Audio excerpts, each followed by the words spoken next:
ازيكم يا شباب؟ عاملين ايه النهارده؟ معاكم مولتو في فيديو جديد. فيديو النهارده هنتكلم عن المغنيه بيلي ايليش. ده عندنا الجانب المظلم.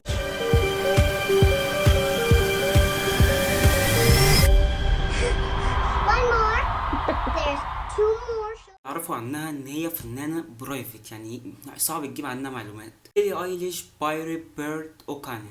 بيلي ايليش اتولدت 18 ديسمبر 2001. عارفين ده معناه ايه؟ مش معناه اي حاجه خالص. ولدت بمدينه لوس انجلوس بكاليفورنيا. امها اسمها ماجي بيرد، وهو اسمه باتريك اوكاني. اهلها في الاساس كلهم فنانين، فبيلي اكتسبت الفن ده منهم.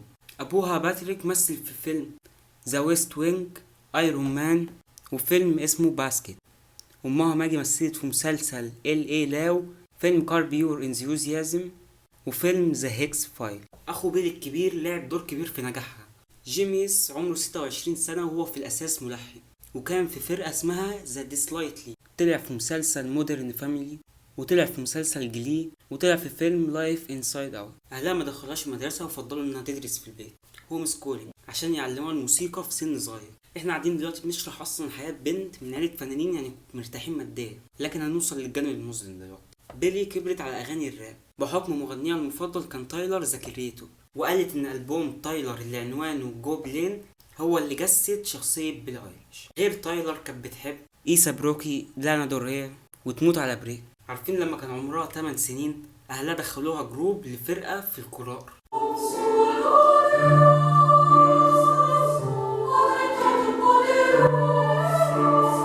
وجت فترة بيلي كانت بتكتب الأغاني مع أخوها الكبير فينياس. عارفين انتوا الكرتون بتاع فارس وفادي؟ إجازة الصيف أيام طويلة نعود بعدها للدراسة. اسمه بالإنجليزي فينياس. بيلي قالت في مقابلات كتير ده بس مش أخوها، ده صاحبها.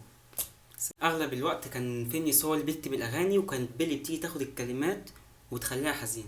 في يوم من الأيام دخل عليها أخوها فينياس وقال عندي أغنية المفروض أنا وجروبي نغنيها، بس الأغنية ما عجبتش الجروب، فإيه رأيك تاخديها انتي تغنيها؟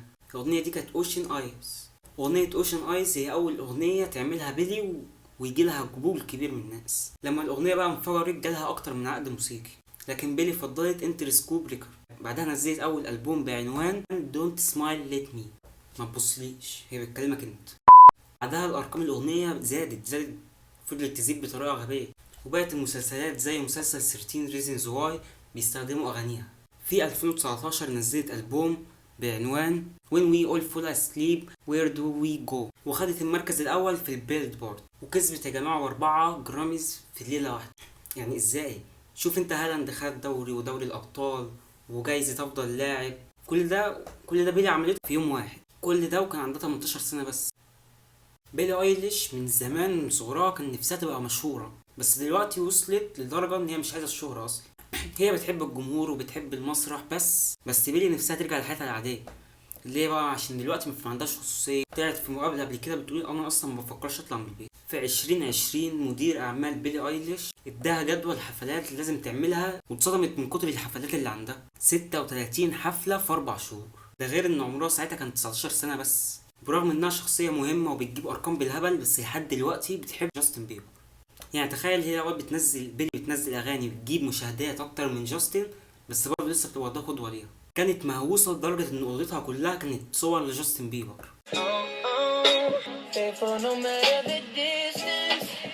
لحد ما جه اليوم اللي اتقابلوا فيه واشتغلوا مع بعض بيلي وجاستن بيبر. معلومة بقى اللي بيلي ما قالتهاش ولا في التلفزيون ولا في اي حتة، مش كتير قوي يعرفوا ان هي عندها متلازمة التوريت سيندروم. المتلازمة دي عبارة عن حركات عصبية لا ارادية، اللي هو عارف زي كده، حركات عصبية مش هي اللي بتعملها، هو جسمها بيعملها اوتوماتيك. جيسي لاكيفورد هو مغني وعازف من مواليد 1991 من فرقة اسمها ذا نيبرهود. في ديسمبر 18 2017 انتشرت صورة ليهم بعيد ميلادها 16. استمرت العلاقة الغريبة دي لسنة 2023، وانتهت علاقتهم بتاريخ 17 مايو. وبكده نكون وصلنا لنهاية فيديو النهاردة. عجبك الفيديو متنساش تنزل تشترك في القناة وتفعل الجرس وتكتب لنا كومنت برأيك. سلام.